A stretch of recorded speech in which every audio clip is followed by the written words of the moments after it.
nuevamente a todos los que os estáis asistiendo de forma in vivo y los que posteriormente se conecten a la grabación, pues lo mismo. A lo largo de todos estos años que hemos tenido tantos eventos en nuestra especialidad, en reumatología, de forma muy continua se han tocado diversos temas. Yo estoy ahora recordando, por ejemplo, la remisión en artritis reumatoide. Estamos cansados, ya sabemos que hay que conseguir la remisión. Hay temas que no tiene sentido estar todos los días con ellos. Pero hay un aspecto que yo creo que sí que es realmente una una necesidad no cubierta, desde el punto de vista de la docencia, desde el punto de vista de qué es la metodología de los ensayos clínicos. Yo, que soy una de las personas, está mal que personalice y no me gusta hacerlo, pero es así, que he participado en muchísimos ensayos clínicos, me cuesta muchísimo entender la metodología, mucho. El cálculo del tamaño muestral, lo que es el diseño del estudio de si tiene que ser de no inferioridad o de superioridad, si es un head-to-head o no lo es, cómo se expresan los resultados de eficacia, cómo se expresan los resultados de seguridad. Por otra parte, en toda la medicina en general, pero muy en estos momentos en nuestra especialidad, en reumatología, nos encontramos con decisiones de las distintas agencias que son a veces contradictorias. Por ejemplo, podemos encontrarnos con un fármaco que está prohibido por la FDA, que no se ha autorizado, mejor dicho. Estoy refiriendo, por ejemplo, al filgotinib, que la EMA lo ha autorizado, que Francia lo autoriza para prácticamente todos los enfermos, siguiendo ficha técnica, que Francia decide que en las mujeres sí, pero en los hombres no, que el Reino Unido, por otra parte, decide que es el de los que recomiendan, es decir, existe una variación en las decisiones que toman las distintas agencias que da la sensación que o no se siguen los mismos criterios o existe una disparidad de criterio enorme. Bien, para tocar este tema, que yo he estado buscando ponente en varias veces que he querido organizarlo y no, en esta ocasión no he podido encontrar mejor ponente. Es el jefe de servicio de farmacología del Hospital Clínic de Barcelona, Gonzalo Calvo, que me consta que es brillantísimo en exposición pública y en conocimiento, en transmisión, y además ha pertenecido durante muchos años a distintas comisiones de la Agencia Europea del Medicamento, de la EMA. Seguro que ha sido partícipe de muchas de estas decisiones que se han tomado en distintas especialidades, no solo en la reumatología, y también me consta que ha tenido cargos o ha pertenecido a comisiones de la Agencia Española del Medicamento. Con lo cual, yo creo que no tenemos ponente mejor para hablarnos de este tema, que es una necesidad no cubierta de nuestra especialidad, para hablar. Cuando quieras, Gonzalo. Muchísimas gracias, Ricardo. Muchísimas gracias a Edival. Enormes gracias a Natalia, porque me ha hecho la vida muy fácil. Así que es importante también. Y bueno, es difícil cumplir expectativas cuando la introducción es tan... Voy a compartir pantalla ahora sí, Natalia. Cuando la introducción es tan abrumadora. Pero lo vamos a intentar si encuentro...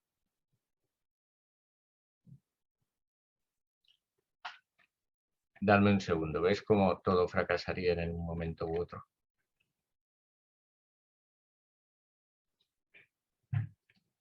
Es un segundo.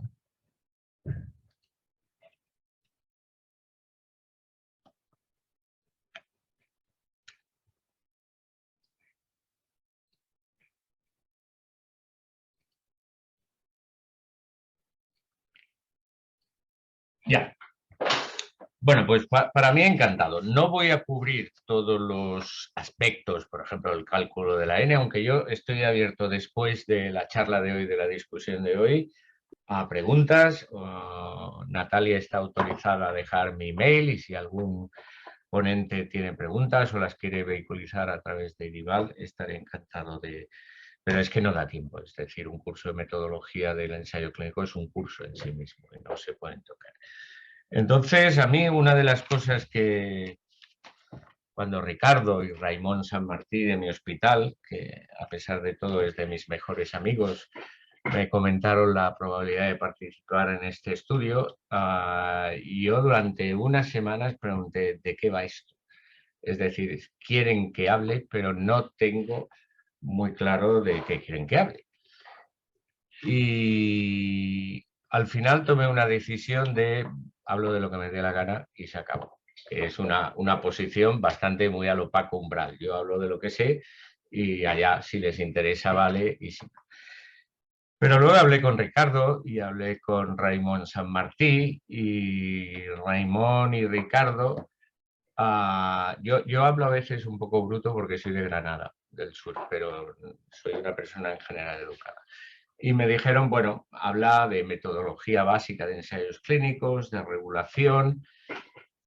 Y yo con Raimon, que tengo más confianza, le dije, pero Raimon, es que eso es como decir, habla de reumatología, da una charla de reumatología. Hablar de ensayos clínicos y de regulación es un término muy general.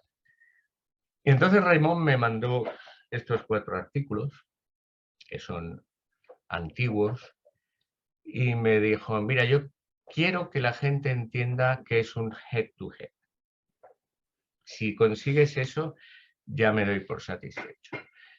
Y yo le dije, mira, Raymond, me quedan 2 opciones. O tú eres tonto o no sabes inglés, porque head-to-head todo el mundo sabe lo que es. Es un comparador frente a un comparador activo. Es decir, es ya, pero tienes estos 4 artículos que todos son con comparador activo. Algunos utilizan además placebo, pero la interpretación de los estudios que hacen es completamente diferente. A mí no me vale que me digas que head-to-head es comparo un fármaco activo con otro, porque hay estudios de muy diferente naturaleza que todo el mundo dice que son head-to-head. Y pensé, pues va a ser que no es tonto y que sí sabe inglés, sino que realmente tiene unas dudas justificadas que quien no está metido en el asunto de cómo se interpretan y cómo la regulación de medicamentos complica los ensayos clínicos, pues es obvio que puede tener dificultades, no ya en entenderlo, la metodología no se entiende, la estadística no hay que saberla hacer, sino hay que saber qué mensaje deriva de ella. Para eso ya hay estadísticos y para eso ya hay metodólogos. Y efectivamente todos son head-to-head, pero todos son diferentes y muy diferentes. Entonces, lo que yo voy a explicar ahora viene a tratar de sustanciar el por qué, siendo todos estudios head-to-head, por qué son diferentes y por qué la interpretación que se deriva de ellos es radicalmente distinta. Y por qué a veces de un estudio se pueden jerarquizar las interpretaciones pasando de yo me comparo para demostrar que no soy peor, pero depende de cómo salga, puedo tratar y pasar a demostrar que soy mejor. ¿Vale? Y para esto sí que hay que explicar unos conceptos básicos. Y es por qué necesitamos un grupo control en un ensayo clínico. ¿Por qué hay ensayos clínicos abiertos? Porque obviamente los resultados son tan espectaculares que no necesitan un control, pero en patologías donde realmente como en reumatología, donde buena parte de la evaluación de eficacia se basa en cambios sintomáticos, en cambios subjetivos que tratáis de objetivar mediante escalas, cuestionarios, etc. Pues si tú tratas al paciente o a un grupo de pacientes con esa enfermedad durante un tiempo y observas que mejoran, tú no sabes si eso es un efecto del tratamiento en sí, el que estás probando, si es un efecto de la evolución natural de la enfermedad, el paciente tú lo has incluido en un flare y a veces los flares tienden a atenuarse. Es muy difícil que distingas de una manera objetiva el efecto real del tratamiento del efecto de las expectativas que tanto el paciente como el médico ponen en el tratamiento que administra. Eso que parece una perogrullada tiene un poder brutal y lo veremos con un ejemplo real. O bien no sabe si es el efecto del nuevo tratamiento o de otros tratamientos, pues en vuestro caso en reumatología, en artritis reumatoide, del metotrexate de base que lleve. Por tanto, necesitamos un grupo control Y para esto hay muchos, hay control dosis respuesta, hay controles históricos, pero hay dos grandes tipos de estudios que nos dan información sustancialmente diferente y que tienen una misión de cara a la regulación de medicamentos diferente. El primero son estudios controlados con placebo, que lo que pretenden es una demostración de eficacia y seguridad del fármaco per se, neto. ¿Qué es? ¿Qué aporta en términos netos en valor añadido respecto al placebo? Y después también lo intentaremos explicar. Y otros son estudios con comparador activo, es decir, cómo se comporta mi fármaco contra otro fármaco que ya está reconocido en esa indicación como tratamiento único, como tratamiento añadido, para ver si aporto algo en términos de eficacia o seguridad, o para ver si al menos soy tan bueno o tan malo como el fármaco control. Y el resultado y la interpretación de estos dos tipos de estudios son radicalmente diferentes. ¿Qué ventajas aporta la comparación con placebo? Pues que son estudios muy creíbles. Un estudio que demuestra una eficacia superior y una seguridad razonable, y después veremos por qué la eficacia ha de ser demostrable y la seguridad es más intuitiva, es más en base a señales, pues la forma más eficaz, más eficiente, que te mide el efecto y la seguridad de manera absoluta, porque estás comparando con un placebo, y que paradójicamente el hecho de incluir un placebo hace disminuir el efecto placebo, porque el efecto placebo aumenta cuanto tanto el médico como el paciente tienen la certidumbre de que están dando un fármaco activo. Pero si tú a la mitad de la población, al azar y a doble ciego, le estás dando un placebo, tanto el médico como el paciente piensan, ostras, puede estar tomando un placebo, por tanto, voy a tratar de ser más objetivo y mis expectativas sobre el efecto terapéutico quizá las modifico y soy más distante y más objetivo. Así que son estudios que realmente cuando son positivos, son positivos. Después habrá que ver cuánto de efecto tiene y cuánto. Pero desde el punto de vista metodológico y estadístico, son estudios muy eficientes y que dan un resultado muy convincente para quien tiene que evaluar y decidir si ese fármaco se aprueba. ¿Cuáles son las desventajas? Pues hombre, siempre hay un problema ético. Cuando el tratamiento que hay disponible tiene un efecto demostrado en la morbimortalidad, en el patrón evolutivo de la enfermedad, o incluso reduce, bueno, un amigo mío dice que la mortalidad no la reduce ni Dios, puede retrasarla un tratamiento, pero reducirla no. Pero bueno, se te plantean problemas éticos. En el caso de la reumatología, y aquí me enfrento a doctores, generalmente este problema es menor porque son tratamientos recortados, con la posibilidad de un tratamiento de rescate, y que en los meses en los que se somete a prueba no parece que vaya a afectar al pronóstico de la enfermedad, porque siempre además hay criterios de retirada. Pero hay problemas prácticos, es decir, es que se hacen estudios frente a placebo en esquizofrenia, por el mismo motivo, porque el efecto es sintomático, porque el efecto a largo plazo es discutido incluso por los expertos, si es beneficioso o no. El problema es que dile tú a los padres de un chaval de 17 años que acuden a urgencias con un hijo o una hija en brote esquizofrénico, que le quieres incluir en un estudio frente a placebo. Por decirlo de una manera educada, te corren a gorrazos. En nuestra cultura, en nuestra concepción de la medicina, pero en los países nórdicos se hacen estudios frente a placebo. Y aquí se disimulan dando dosis muy bajas del antipsicótico, de las cuales se tienen constancia de que tienen un efecto cercano al placebo. Es decir, se maquillan los diseños a veces. Otro problema de los estudios frente a placebo es que la capacidad de extrapolar los resultados, puesto que no puedes meter población muy sintomática ni muy evolucionada, pues tienes problemas y además hay ausencia de información comparativa.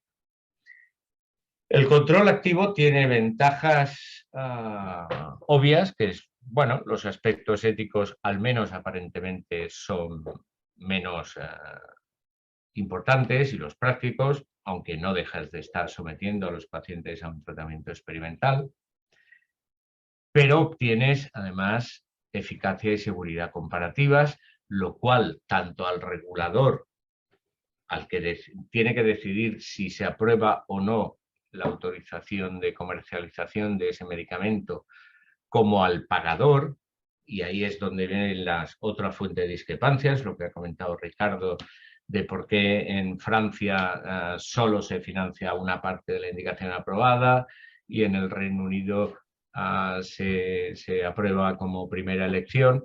Bueno, para esto los estudios head-to-head a los que se llaman HTA, que es Health Technologies Agencies, que en España no existe, es muy importante tener no solo estudios frente a placebo, sino tener un estudio o al menos con un comparador activo. Es decir, cada opción tiene sus pros y sus contras.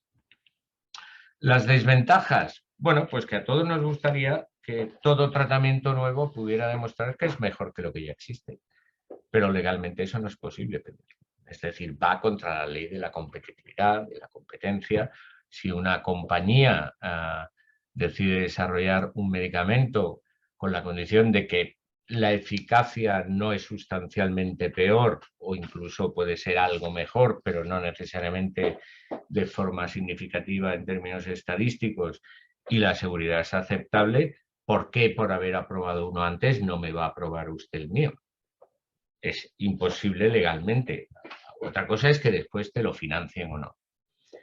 Por tanto, hay que basarse y hay que aceptar lo que nos causa tantas pesadillas, que es los estudios de no inferioridad. E interpretar un estudio de no inferioridad es muy complicado. Porque así como requerir superioridad, el diseño puede ser muy malo, pero te da igual, porque cuanto peor sea el diseño, menos probable es que demuestren superioridad y por tanto están jugando en su contra. En los estudios de no inferioridad el diseño tiene que ser exquisito para que el estudio tenga la sensibilidad suficiente para que en el caso que existan diferencias las detecte.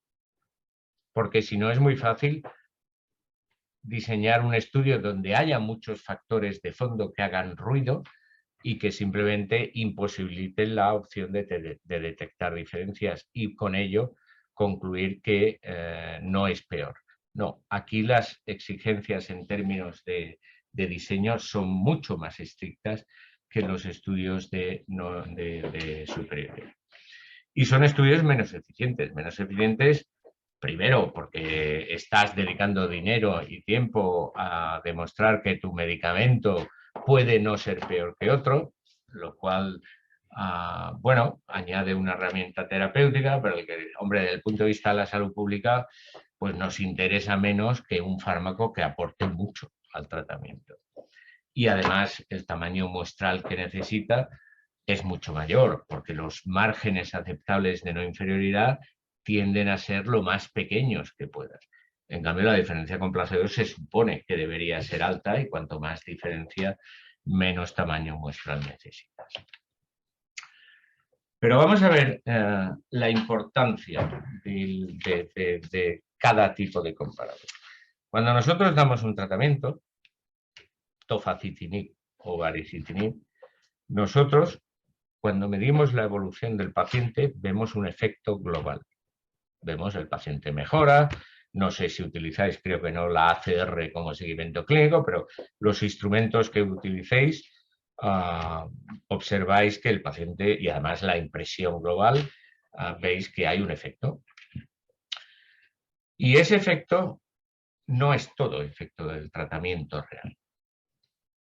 Hay un efecto que será mayor o menor, que es el de regresión a la media. Las enfermedades crónicas cursan de una manera ondulante, las hay más progresivas, todas tienden a ser progresivas, pero con periodos de mejoría, con periodos de florecimiento de los síntomas más acusados.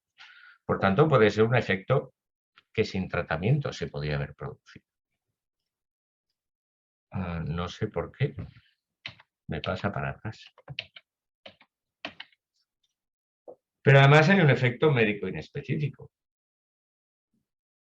quizá cada vez menor, depende del facultativo, pero bueno, es el efecto de sentirse atendido, de que alguien te explique qué te pasa, de que alguien te cree expectativas, de que te va a tratar con algo que crees que le va a mejorar, de sentirse oído. Sencillamente es el acto terapéutico base, es el chamanismo en el bien entendido de la palabra. No solo te doy un medicamento y ya volverás y miras cómo te va, es decir, bueno, esto puede tener mejoría, la mayor parte de las veces esto se tolera bien y tiene un efecto positivo, y él te cuenta que no tiene un hijo, que no puede con él, etcétera, etcétera.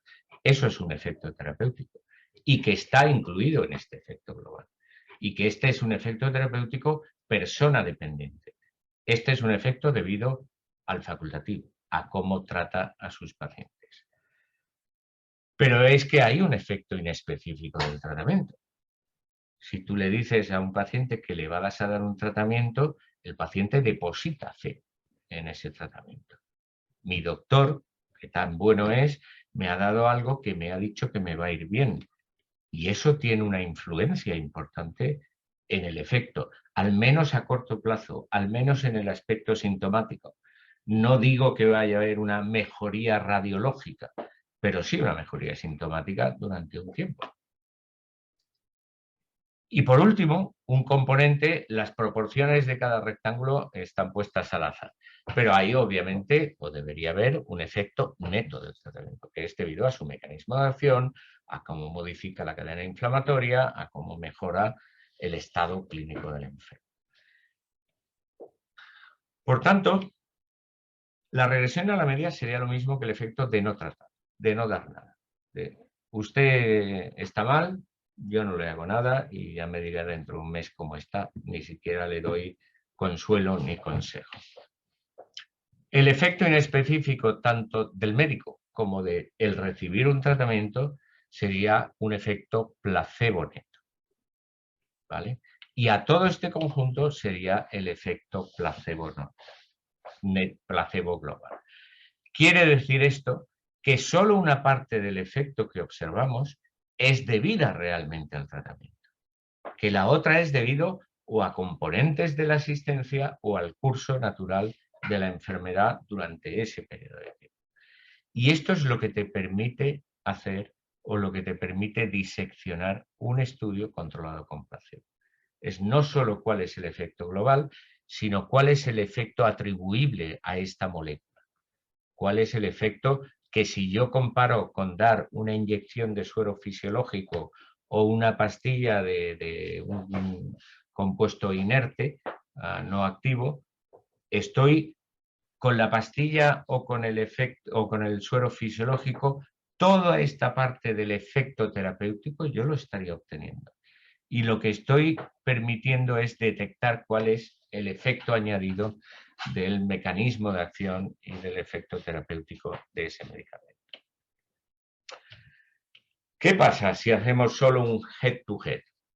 Bueno, pues que podemos hacer un head-to-head, comparar un nuevo medicamento B con un nuevo medicamento A y observar que B es mejor, y como siempre la superioridad es muy fácil de interpretar.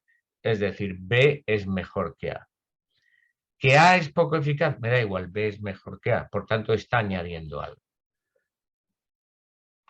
Solo si comparo o incluyo un grupo placebo, como en alguno de los ejemplos que me envió Raymond Sanmartí, podré saber qué es lo que añade A al placebo y qué es lo que añade B tanto respecto a A como respecto al placebo. Pero como B es superior a A, me plantea pocas dudas metodológicas. Lo doy por bueno, añade algo, es aprobable si la seguridad es razonable. Pero ¿qué pasa si comparamos B respecto a A, tratando de demostrar que B no es peor que A? Pues que efectivamente podemos decir, después veremos cómo se interpreta, que B y A parece que son muy parecidos, pero si no sabemos cuál es el efecto diferencial de A frente a placebo, podemos estar en la situación de que B y A sean parecidos y ambos habrían sido superior a placebo, o que B y A sean parecidos, pero ninguno en realidad sea superior a placebo porque no hemos incluido un grupo placebo para demostrar. Y esto me diréis, hombre, pero es que eso se sabe. No, no se sabe. No se sabe siempre. Hay efectos que son tan obvios que se saben, pero hay otros que no. Y os voy a poner un ejemplo real de un fármaco que tangencialmente os pudo afectar, pero no os afectó por mi culpa, porque es la duloxetina, y yo era el ponente de la duloxetina, y creo que recordaréis que la duloxetina intentó ampliar su indicación a fibromialgia, que fue negativa, porque era inaceptable por muchos motivos. Pero esto es el dossier para depresión. Y parece una tabla difícil de entender, pero la vais a entender. Había un dossier de 6 estudios, de los cuales los 4 primeros eran gemelos en parejas de 2.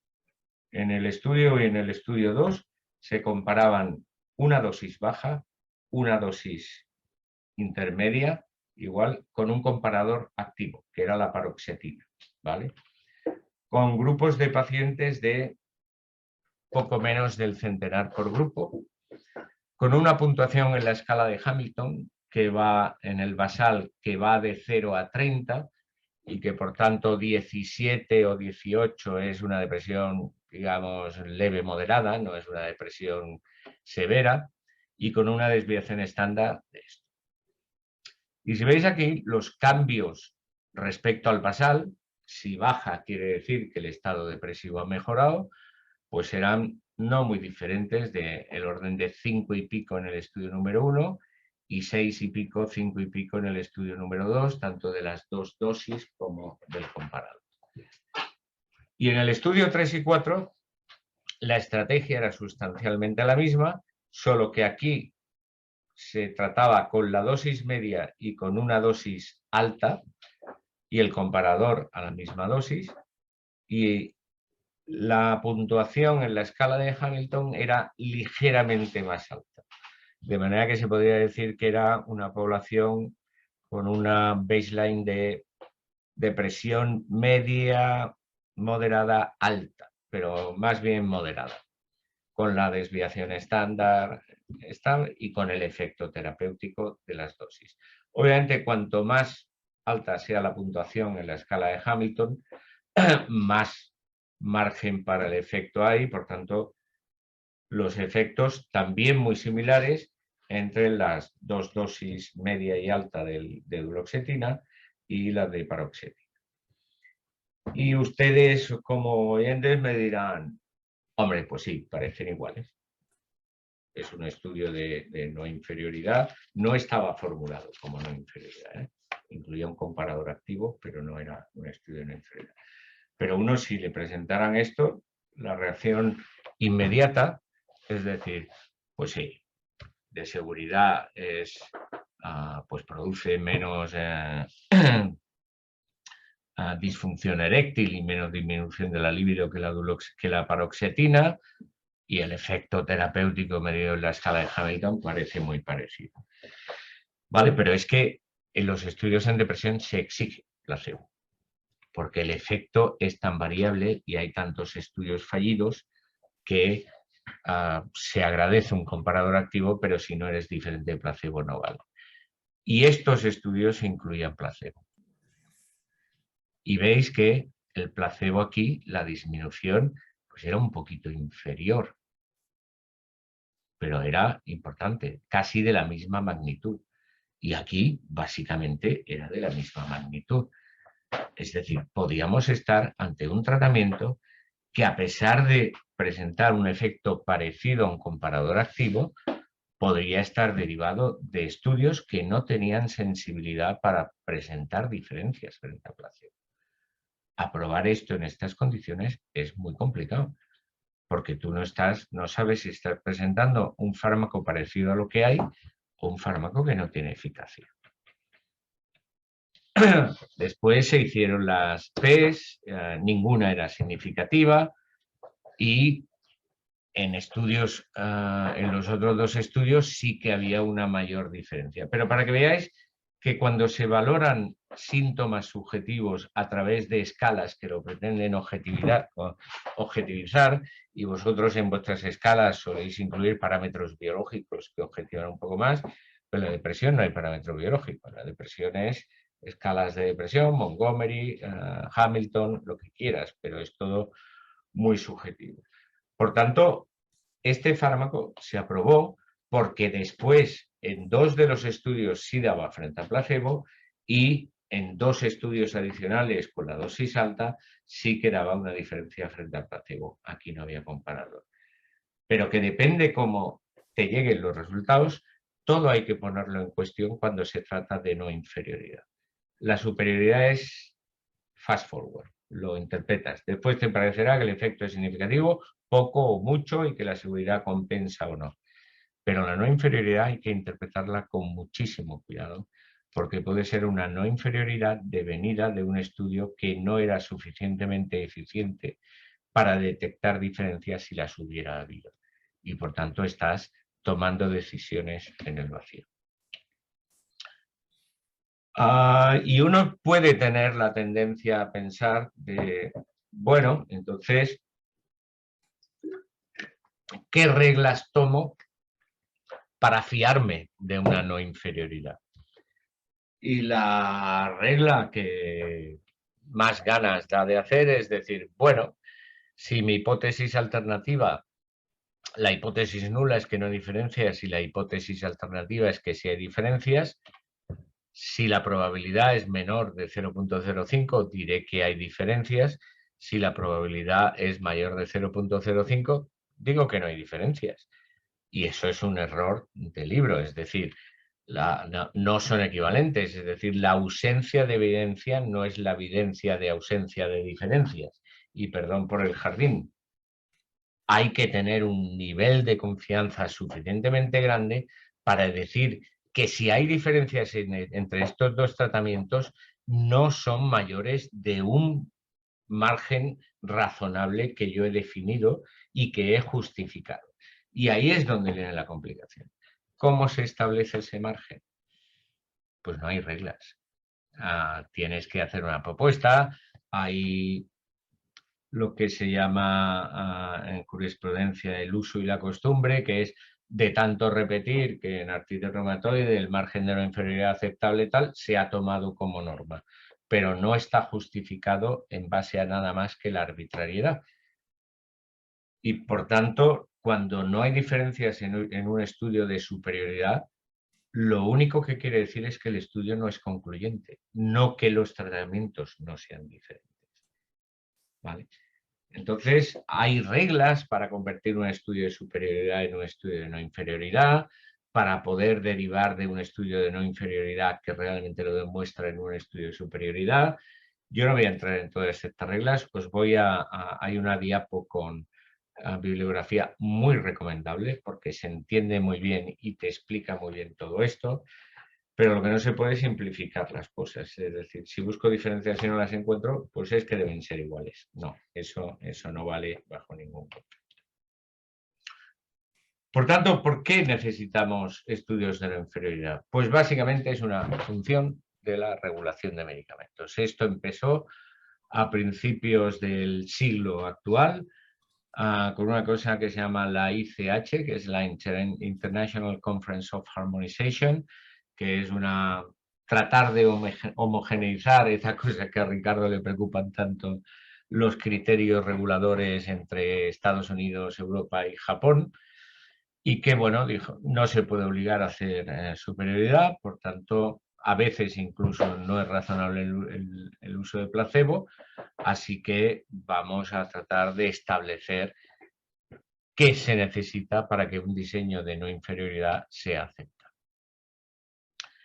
Y aquí se nos plantean cosas que intuitivamente se pueden entender bastante bien sin entrar en metodología estadística. Imaginaros que comparamos 2 tratamientos y el 0 significa que no hay diferencias. Es decir, que el efecto del tratamiento A menos el efecto del tratamiento B es 0, es nulo. Por tanto, los 2 tratamientos tienen estimativamente el mismo efecto. Si lo hacemos en términos relativos, en lugar de el A menos el B, hacemos el A cociente del B y entonces el punto nulo sería el 1. Bueno, pues un estudio de equivalencia terapéutica, que Ricardo ha mencionado los biosimilares, es que ni el límite inferior a favor de uno de los medicamentos ni el límite superior a favor de los otros exceden un intervalo que nosotros hemos definido como terreno de equivalencia y que hay que justificar el por qué ese terreno de equivalencia no es razonable y no representaría una diferencia clínica importante. Entendiendo que estos márgenes se establecen a nivel poblacional y que no significa que los tratamientos sean iguales. Todos los que hemos tratado pacientes alguna vez sabemos que nadie sabe si el diclofenaco es mejor que el ibuprofeno, y si se hiciera un estudio para ver en una escala analógico-visual el efecto analgésico y antiinflamatorio, probablemente no sería muy diferente. Hay, pero misterios de la naturaleza, hay pacientes a los que responden muy bien a ibuprofeno y no responden a diclofenaco, y al revés, o que no toleran uno y toleran el otro. Por tanto, aquí estamos hablando de decisiones terapéuticas regulatorias en base a medidas poblacionales o de las muestras de población que incluimos en los estudios. Y admitiendo que un nuevo tratamiento, aunque no sea significativamente superior, puede suponer una alternativa terapéutica. Cuando el intervalo de confianza excede por arriba o por abajo el margen que hemos definido como de equivalencia aceptable, pues sencillamente no podemos concluir equivalencia. ¿Qué papel tiene la equivalencia en la decisión regulatoria? Muy poco. Porque a todo el mundo le parece bien que un tratamiento sea mejor que otro. Lo que no quieres es que sea peor. Excepto en casos como los genéricos, donde lo que quieres es la equivalencia farmacocinética, y ahí no quieres pasarte ni por disminución de la biodisponibilidad ni por aumento, o en los biosimilares cuando utilizas modelos farmacodinámicos, porque tampoco quieres grandes diferencias entre un tratamiento que teóricamente podría reemplazar a otro. Ahí buscas la equivalencia, aunque en algunos casos se admite la no inferioridad. ¿La no inferioridad terapéutica qué es? Pues la mitad del pastel. Yo comparo un tratamiento frente a otro y lo que quiero es que en el peor de los casos, cuando le calculo el intervalo de confianza a la diferencia entre los tratamientos, no me sobrepase un límite que me he fijado como no inferioridad clínicamente relevante o no inferioridad clínica y éticamente aceptable, que no deja de ser arbitrario, pero que hay que justificar el porqué. Y que, si no se cumple, pues no se acepta la no inferioridad.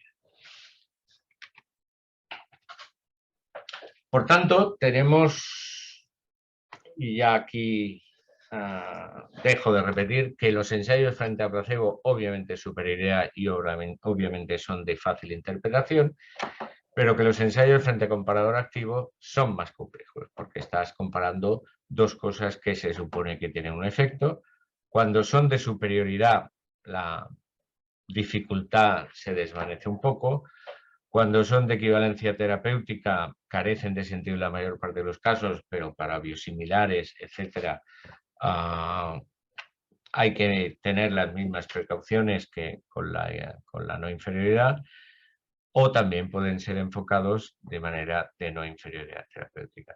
Y todos estos son estudios head-to-head, es decir, el diseño, la medición, las variables utilizadas, etcétera, tienen que ser mucho más cuidadosos en los estudios de equivalencia y de no inferioridad que en los estudios de superioridad. Por ejemplo, en un estudio de no inferioridad, los criterios de inclusión, lo que no quieres bajo ningún concepto, aunque la extrapolabilidad, si es que se asiste de la palabra a la población general, se vea limitada, tú quieres una población muy homogénea, donde el efecto sea fácilmente detectable, donde la pauta de dosificación del comparador siempre ha de ser la óptima, donde la variable principal de eficacia tiene que haber sido demostrada por el comparador. No puedes hacer un estudio de inferioridad con una variable que el comparador no utilizó, y donde el seguimiento tiene que ser hasta el tiempo donde el comparador demostró la eficacia. ¿Para qué? Para tener un estudio que, aunque sea un poco artificial, sea lo suficientemente sensible, uno, para que el comparador tenga el efecto que se espera de él, y segundo, para que en caso de que existan diferencias razonablemente altas, tu estudio las vaya a detectar.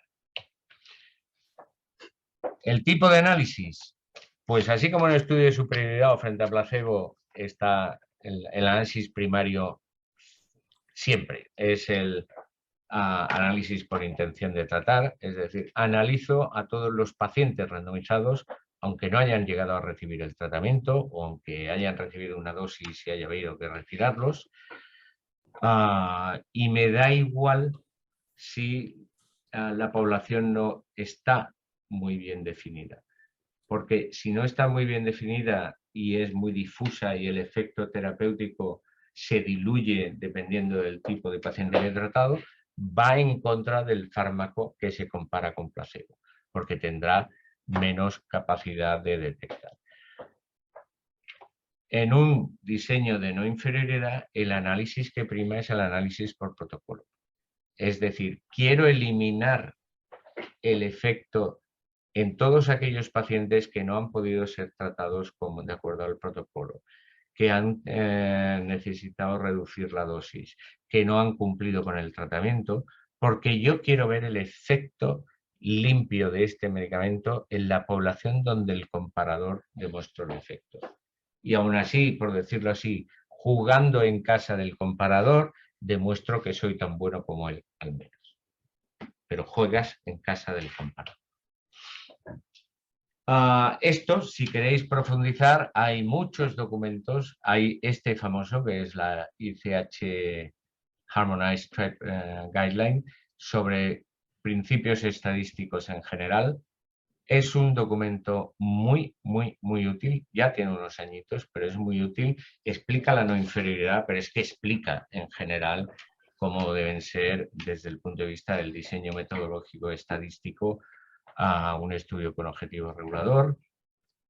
Hay una guía de la FDA para la no inferioridad, es que la tapa el FRUM. Hay otra guía de la EMA para considerar cómo se puede pasar de un estudio de superioridad a no inferioridad y al revés, en qué condiciones se podría concluir superioridad en un estudio planteado inicialmente como no inferioridad. Hay recomendaciones sobre cómo establecer el margen de no inferioridad y después hay algunas publicaciones que son de libro para leer quien quiera entender esto. Es cómo reportar, cómo publicar los estudios de equivalencia y cuáles son las dificultades en el diseño e interpretación de los estudios de no inferioridad. Yo creo, vuelvo a insistir, no hace falta saber de estadística, no hace falta saber de metodología, sino hay que tener en la cabeza 4 conceptos para saber interpretar resultados que a veces son complejos, incluso que van contra el sentido común. Y yo les voy a poner algunos ejemplos. Por ejemplo, imaginemos que estos son diferentes estudios, el 1, el 2, el 3, el 4, y esto es el punto de no diferencia, ¿de acuerdo? Este sería el lado de la superioridad, es decir, mi tratamiento es mejor, por lo cual el 1 y el 2, estos estudios habrían demostrado superioridad frente al control. El 1 de una manera muy evidente y muy reforzada, el 2, bueno, superioridad. El 3 no habría demostrado superioridad, pero habría una tendencia a que el tratamiento experimental fuese mejor. El 4 habría una pequeña tendencia a un menor efecto, pero desde luego los resultados no serían concluyentes. Y el 5 demuestra que el tratamiento control es mejor que el tratamiento experimental. ¿De acuerdo? Por tanto, aquí es que la superioridad es muy fácil de interpretar. Solo en el caso 1 y 2 yo puedo ir a una agencia reguladora y decir, mire, tengo 2 estudios o un estudio muy grande o 4 estudios que demuestran que soy superior frente al comparador activo. Inapelable. Si el fármaco es seguro y no tiene un problema mayor, te lo compran y se acabó el problema. Pero vamos con los estudios de equivalencia. Con los mismos estudios de antes. Yo creo que lo vamos a ver mejor en las diapos posteriores. Imaginemos estos estudios, ¿vale? E imaginemos que la diferencia cero es la línea azul. ¿Cómo interpretamos todos estos estudios en función de qué escenario nos estemos moviendo? Si lo que pretendemos demostrar es equivalencia, este estudio en verde demuestra equivalencia. Pero es que este estudio en verde también demuestra equivalencia porque ambos extremos del intervalo de confianza de los resultados están dentro de estos dos límites superior e inferior. Y es que este estudio, que está aquí que estoy marcando con el ratón, también demuestra equivalencia porque el límite superior y el límite inferior no son cruzados por los márgenes del intervalo de confianza del efecto de uno menos el otro. Ahora bien, este es equivalente, pero a la vez demuestra inferioridad, porque los dos extremos del intervalo de confianza están por debajo del valor nulo. Y este es equivalente, pero a la vez demuestra superioridad, porque los límites de confianza están en ambos casos, el superior y el inferior, por encima del valor nulo. Por tanto, yo entiendo que para el reumatólogo que no ha hecho metodología, o para el oncólogo, para el cardiólogo y para el farmacólogo, es decir, ¿pero qué me estás vendiendo? ¿Es superior o es equivalente? Y si nos vamos a no inferioridad, pues los que veis en dos colores demuestran no inferioridad. Pero es que los que veis también marcados en rojo demuestran diferencia. En este caso, todos son no inferiores y si la hipótesis inicial del estudio es de no inferioridad, tú puedes decir, mi tratamiento es no inferior. Pero hombre, si lo analizas de cerca, no es que sea no inferior, es que es muy superior. Pero tu hipótesis era de no inferioridad. Y para cambiarlo a hipótesis de superioridad, tienes que seguir un procedimiento que ha de definirse a priori. Y el 2 y el 3, todos son no inferiores, porque el límite inferior nunca pasa este margen de no inferioridad que hemos fijado. El 4 realmente es una no inferioridad pura, es decir, los tratamientos tienen una estimación puntual de efecto muy parecida y además no traspasa el límite de no inferioridad, con lo cual tú puedes decir esto es no inferioridad. ¿Es superior? No. ¿Es inferior? Tampoco. Pero y en este caso, donde tú haces un estudio de no inferioridad y los dos extremos del intervalo de confianza te quedan por encima del límite de no inferioridad, pero por debajo del valor nulo. Es muy contradictorio y en contra del sentido común decir, mi fármaco es no inferior, pero es inferior. Es decir, no es inferior más allá de aquello que yo he previsto en el protocolo como inferioridad no aceptable, pero, joder, los dos intervalos del intervalo de confianza están por debajo del valor nulo. Con lo cual, estoy demostrando que tiene menos efecto.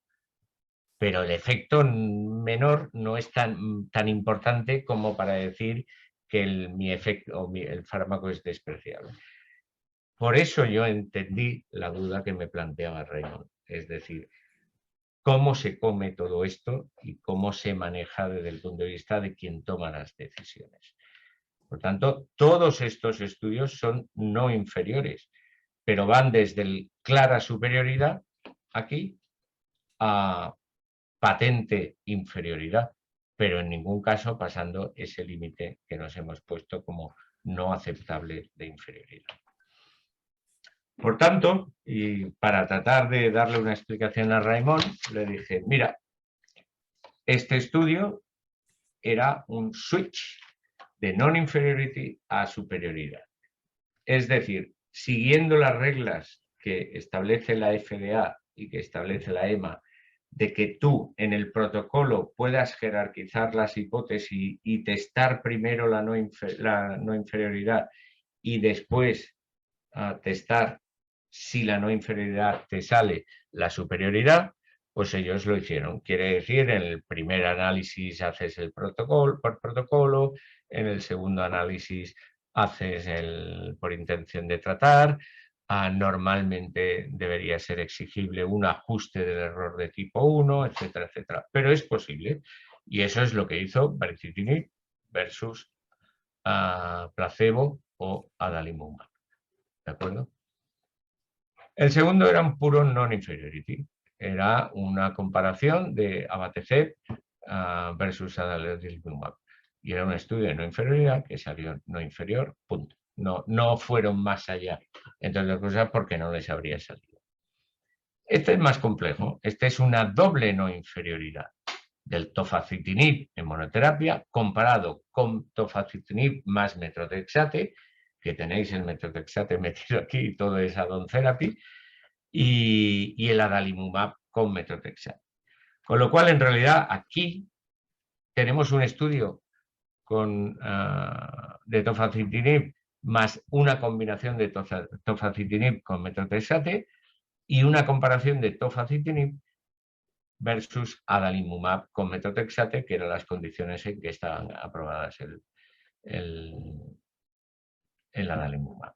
Por tanto, era una doble no inferioridad, porque estabas comparando, es verdad que mi estrategia, la que quiero probar, que es el tofacitinib, no es peor, pero hombre, simplificó el tratamiento y disminuyó la toxicidad o eliminó la toxicidad atribuible al metrotexate, con lo cual este estudio, de haber salido, habría tenido un valor añadido importante. Y este es un estudio de superioridad con un control activo para comparar la magnitud del efecto. Es decir, aquí el tofacitinib versus adalimumab era simplemente un análisis exploratorio. Lo que se intentaba demostrar es que tofacitinib era superior a placebo. Pero además, como en los estudios de depresión, meto adalimumab para demostrar que no solo soy mejor que placebo, sino que mi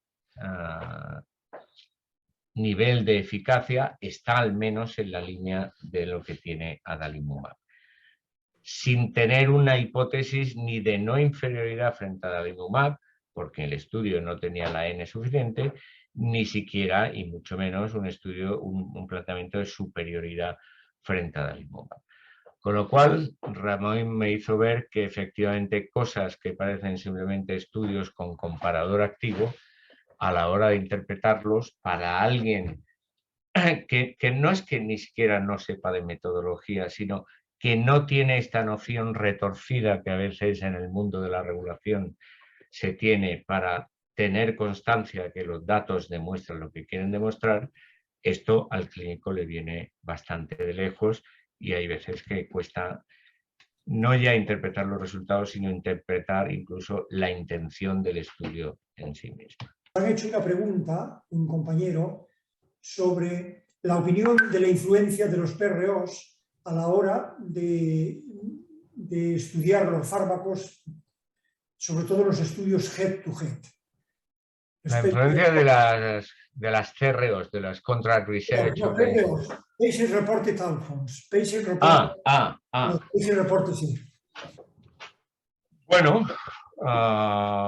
quiero decir, no es ni mayor ni menor, complica las cosas porque los Patient Reported Outcomes no dejan de ser evaluaciones, autoevaluaciones subjetivas y por tanto complican la valoración de cualquier estudio, la eficacia de cualquier medicamento, sea en términos de superioridad o sea en términos de no inferioridad.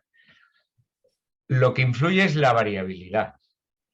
Es decir, si la variabilidad de una variable, de un endpoint que mides es muy elevada, en un estudio de superioridad te despreocupas, porque si la variabilidad es elevada, eso va a que no van a demostrar diferencias, con lo cual el problema es del sponsor. Aquí se mira siempre que a lo mejor estás evitando que un fármaco que potencialmente sea bueno no se apruebe, pero desde el punto de vista regulador, decir que no apruebas algo, pues tampoco te deja muy intranquilo. Entonces, la variabilidad de un endpoint en un estudio de superioridad no implica mayor problema, porque ya se encargará el sponsor de meter suficiente número de pacientes para acortar esa variabilidad. En un estudio de no inferioridad sí, porque la variabilidad lo que hace es disminuir la capacidad de encontrar diferencias. Y un estudio de no inferioridad lo que quiere es no encontrar diferencias. Y por tanto, ahí te van a vigilar la variabilidad.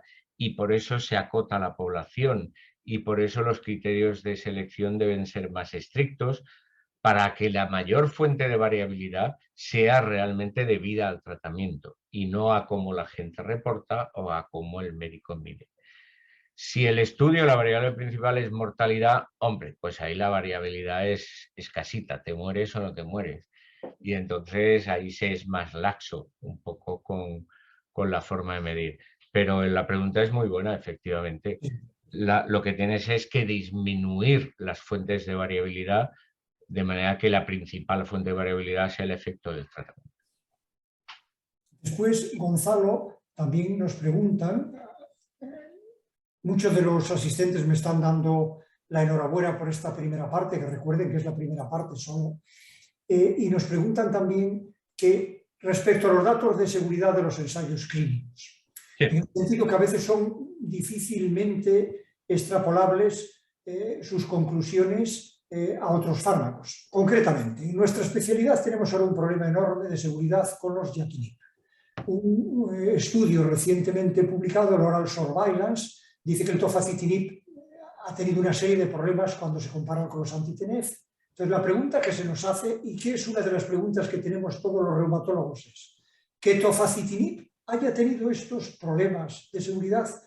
¿Esto es adecuado extrapolarlo a los otros fármacos del grupo, baricitinib, upadacitinib y filgotinib? ¿Cuál es tu opinión? La respuesta corta es no, no es justo. Aunque es tentador, porque el mecanismo de acción es parecido, depende de la especificidad sobre el tipo de JAK, etcétera, etcétera. Pero es una tentación, es decir, cuando existe un problema de seguridad con un fármaco, ¿os acordáis de los COX-2? Vosotros que sois reumatólogos, el problema apareció con el Rofecoxib y fue Merck quien lo sacó a la luz en un estudio que iba para Alzheimer, fíjate. Y bueno, hubo una masacre de los COX-2 y se limitaron los COX-2 a pacientes sin riesgo cardiovascular. Y se hizo una tábula rasa, de decir, los COX-2 o se retiran del mercado o se quedan para un nicho de población que en realidad no existe. Pero claro, el problema cuando se hacen las cosas, la medicina también, pero la regulación, por supuesto, sin sentido común, es cuando no calculan las consecuencias de las medidas que parecen obvias. Es decir, mira, yo ante la duda retiro los costos. Y si no los retiro, los restringo. Muy bien. Pero ese agujero no va a quedar vacío, porque la gente sigue teniendo dolor. Y por tanto le tienes que dar algo. ¿Qué ocurrió? Que se desplazó la prescripción hacia diclofenaco e ibuprofeno. ¿Cuáles son las consecuencias? Que tienen más riesgo de hemorragia y más riesgo cardiovascular. ¿Alguien había mirado el riesgo cardiovascular del ibuprofeno o del diclofenaco? Nadie. Y son lecciones que se van aprendiendo, ¿entiendes? En el Reino Unido, en el estudio del Medical Research Council, famoso que estableció que el riesgo de trombosis y de hepatoma benigno con los anticonceptivos de primera generación se multiplicaba por 4, bueno, hubo una reducción de algunos cientos de trombosis, pero hubo miles de embarazos en adolescentes al año siguiente. Hombre, haz el beneficio-riesgo no solo de lo que te presenta la compañía, sino de tus propias decisiones. Y eso a veces nos cuesta. ¿Qué ocurre con el tofacitinib? Pues que la FDA tiró del carro. Y tiró del carro de una alerta, y en eso la FDA es muy proteccionista. A la FDA le cuesta mucho retirar un medicamento del mercado, cosa que a la EMA a veces suspende medicamentos y no pasa nada, pero enseguida empieza a meter black box, warnings, de si usted toma esto, que sepa que su riesgo de padecer un infarto de miocardio se incrementa. Allá usted viene a decir los labeling de la FDA. Y eso, claro, si lo pone la FDA en Europa, algo tiene que hacer. Pero no, yo no creo que sea justo, ni siquiera que sea científicamente presentable, que se extrapolen los resultados de una manera inmediata. Y tampoco es justo que nos convirtamos en padres de los pacientes. Yo, una de las cosas más aleccionadoras de mi vida, ¿os acordáis del natalizumab para esclerosis múltiple? Fue el primer anticuerpo monoclonal que salió, anti-CD20. Y bueno, la eficacia respecto a lo que había hasta entonces, que era el beta-interferón, es que era apabullante. Era un fármaco que realmente mejoraba el estado de los pacientes, y pacientes con una progresión franca, cuando el interferón lo que hacía era darte periódicamente un gripazo, sin un efecto detectado. Y empezaron aquellos primeros casos, muy escasos afortunadamente, de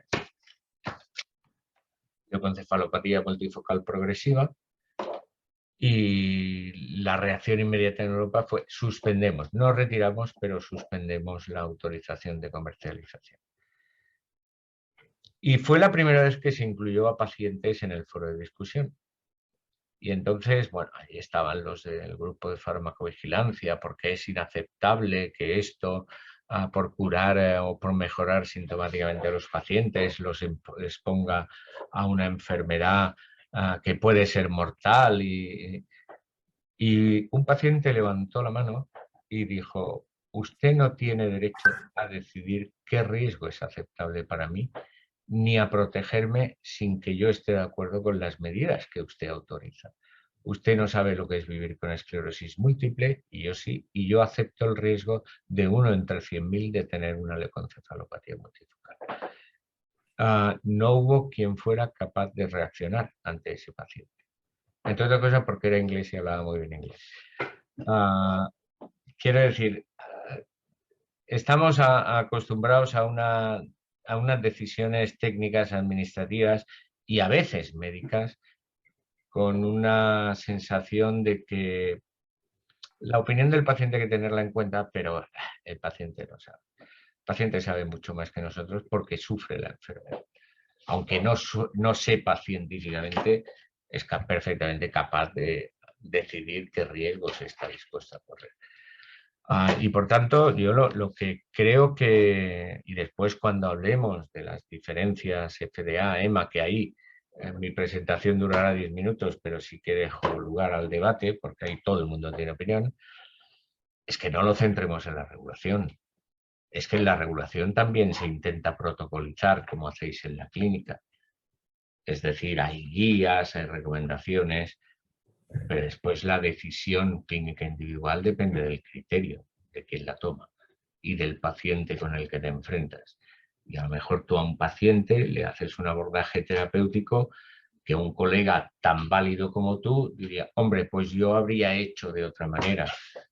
¿Eso es criticable? No. Eso, afortunadamente, a mí me lo parece, es que predomina la inteligencia natural sobre la artificial. El día que predomine la artificial será todo muy homogéneo, pero mucho más aburrido.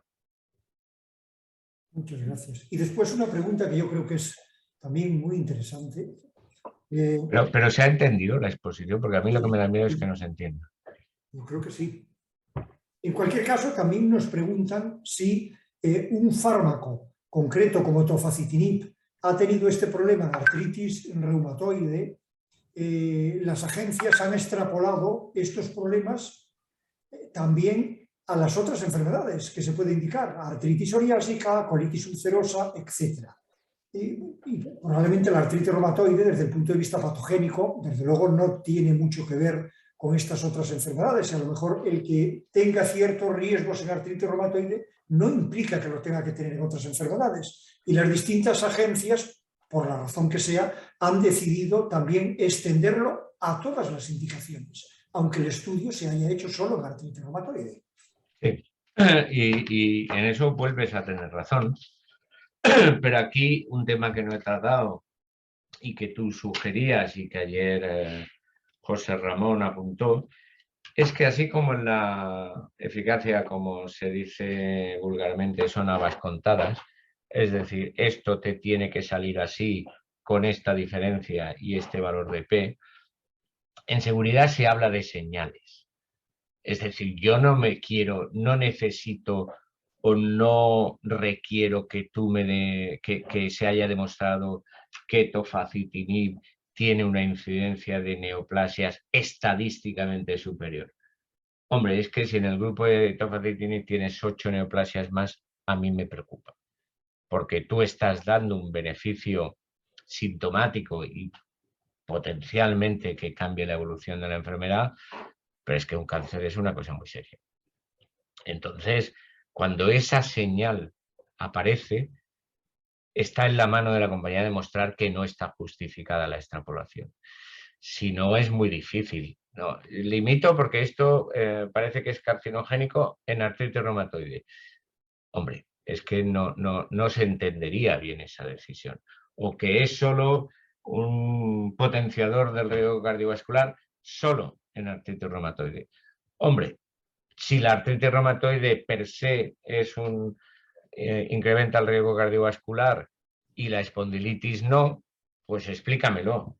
Pero si no, yo ya no sé si será el tofacitinib, si serán los antiinflamatorios de base que toma esto, pero el contexto clínico, a no ser que tú me demuestres que en una enfermedad el riesgo cardiovascular es diferente que en la otra, pues yo creo que es razonable asumir que el riesgo depende del fármaco, pero no sustancialmente de a qué indicación vaya dirigido el fármaco. Pero es discutible, Ricardo, yo lo entiendo. Muy bien. Y otra pregunta que yo creo que es, ya hablando del diseño de estos estudios, que yo creo que también tiene mucho interés, es puesto que en un gran número de casos no disponemos de estudios head-to-head, en ausencia de estos estudios, ¿qué opinión tienes de las comparaciones indirectas, ajustadas? ¿Tienen valor, tienen menos valor los resultados? Por ejemplo, los estudios de tipo NetGore, metaanálisis, etc. ¿Cuál es tu opinión sobre estas comparaciones indirectas? Si yo fuese una persona educada, diría que un valor muy limitado, porque son extraordinariamente manipulables. Como no soy una persona educada, te diría que es una mierda, que nunca te fíes de una comparación indirecta.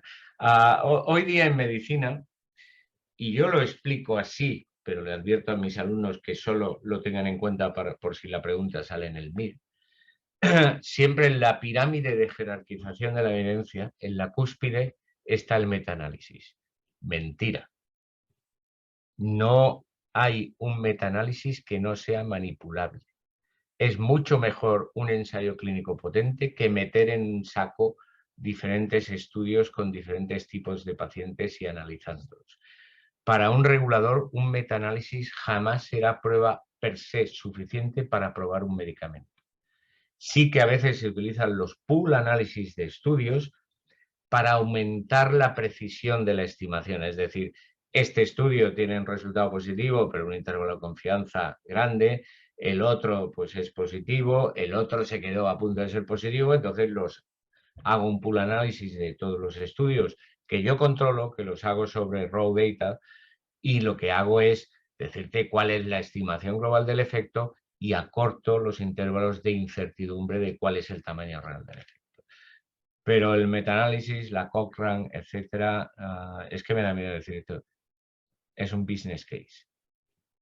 Los metaanálisis se venden.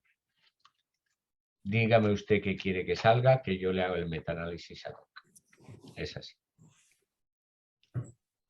Pues, muy interesante la respuesta, con lo difícil que nos resulta a los clínicos estudiar los metaanálisis.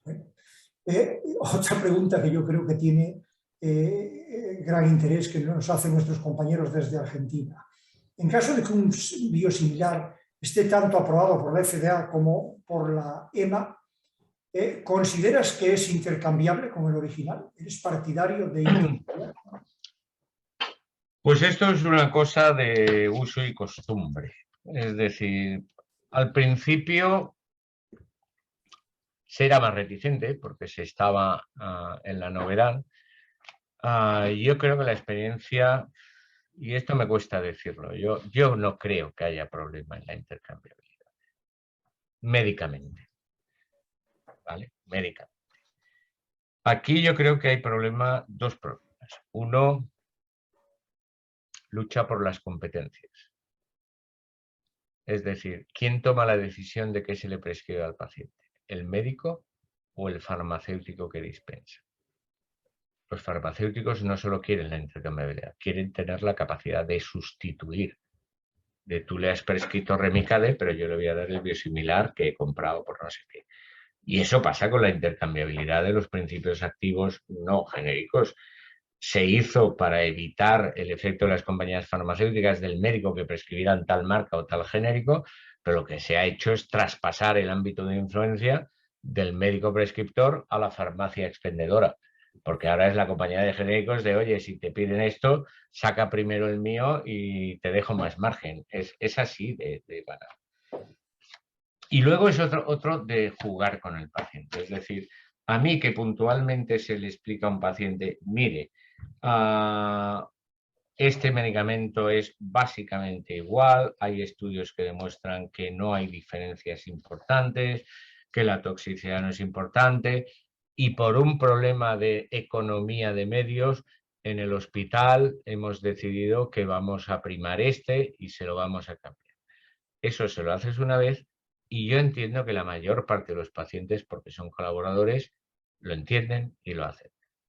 Ahora, si al paciente le estás haciendo un ping-pong y yo te lo intercambio cada vez como me dé la gana, ¿a quién me está beneficiando eso? Al paciente lo vuelves loco, se incrementan los errores de medicación, se disminuye el cumplimiento, porque el paciente ya antes mi caja era verde y ahora la caja es roja, y tengo la insulina, y tengo el SGLT2, y tengo el anti-TNF, y todos son inyectables, y estamos tratando con gente pues, que no siempre tiene el nivel cognitivo y cultural adecuado. Yo volver loco al paciente porque el hospital o la farmacia o el sistema público pague €1 más o €1 menos, me parece que es tomarle el pelo a la gente. Pero vuelve a ser sobre todo una lucha de competencias entre, no, aquí el que mando soy yo, que soy el que prescribo, o no, tú dices con qué se trata, pero ya decido yo qué marca le doy. Me parece que pasa como con la política. Estamos desviando el tema de la discusión importante en cosas que son prácticamente de aquí quien manda y quién decide. Ya para terminar esta primera parte, que ya sabía yo que iba a generar muchísimo interés, casi lo que más interés despierta nuestra especialidad ahora mismo, teniendo en cuenta que los metaanálisis tienen las limitaciones que pueden tener, en cambio, cuando se hacen recomendaciones de tratamiento de muchas de las enfermedades basados en niveles de evidencia, etcétera, muchas veces se tienen muy en cuenta los metaanálisis a la hora de establecer planos de recomendación. Porque todo funciona a través de lobbies y de grupos de influencia y los metaanalistas durante la época de los 80-90 tuvieron una preeminencia porque era un nuevo instrumento. Y no sé cómo, porque entonces yo era residente o estudiante, no sé cómo en aquella famosa pirámide que fue una labor de marketing muy loable, pusieron el metaanálisis arriba. Nadie se ha entretenido en desmontar esa falacia. Y si tú tienes esa pirámide y la explicas, el impacto de eso que enseñas durante la carrera es una huella indeleble. Pero es que si yo tengo 5 estudios negativos y 5 semipositivos, a mí no me importa un pimiento un metaanálisis que me digan, no, si metaanalizas te sale una diferencia a favor de no sé qué. No me vale. No me vale. Entre otras cosas porque no todos los estudios son de la misma calidad, no todos tienen el mismo peso, las N son muy desiguales y por mucho que ajustes y utilices métodos de múltiple imputación, no vale, no vale. Tiene muchas carencias y muchas deficiencias. En cambio, un buen ensayo clínico, hombre, te puedes entretener en si el diseño es el que más te gustaría o no. Pero los resultados están muy reglados y están muy fáciles de interpretar con cierta facilidad. Lo que no te den claramente los ensayos clínicos, no dejes que te lo arregle un metaanálisis. Si los ensayos clínicos te dejan una idea clara, deja que la interpretación te la mejore un metaanálisis. Pero no que un metaanálisis te haga cambiar de opinión sobre algo que los ensayos clínicos individuales no fueron capaces de demostrar. Muy bien, pues si te parece continuamos. Continuamos, pero voy a ser breve. Así que os dejo después tiempo para la discusión. Vamos a ver, aquí existe el problema, pero yo creo, como he dicho, Ricardo, que en la vida tenemos variabilidad en todo lo que es opinable.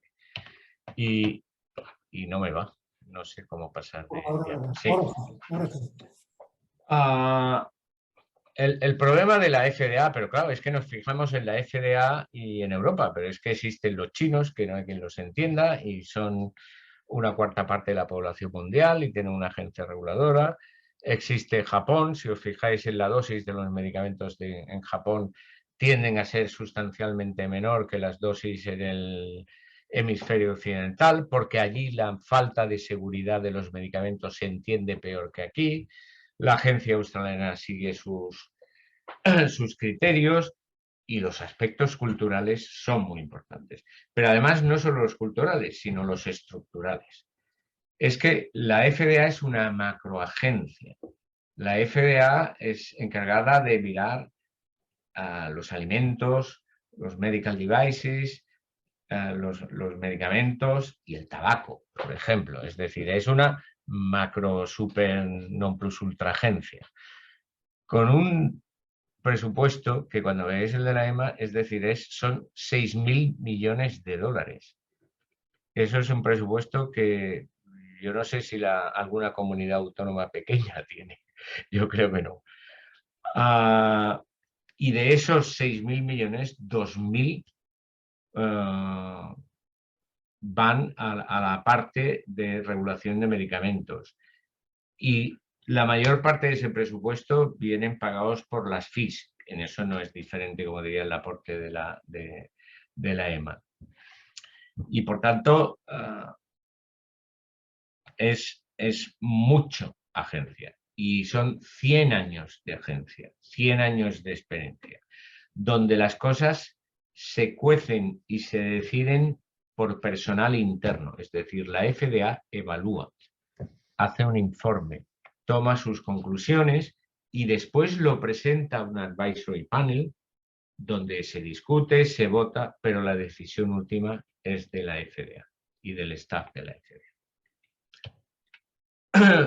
Los sistemas de evaluación, bueno, pues en la FDA son un poco más flexibles que en Europa, pero básicamente esto, como os lo voy a pasar, no lo voy a explicar, pero tardan 10 meses generalmente de mediana, aunque con cierta variabilidad, y si es una priority medicine, pues lo reducen a 5, ¿vale? Y tiene unos mítines establecidos, que es al principio, a la mitad y hacia el final de la evaluación. La EMA es completamente diferente. Yo sé que esto puede hacer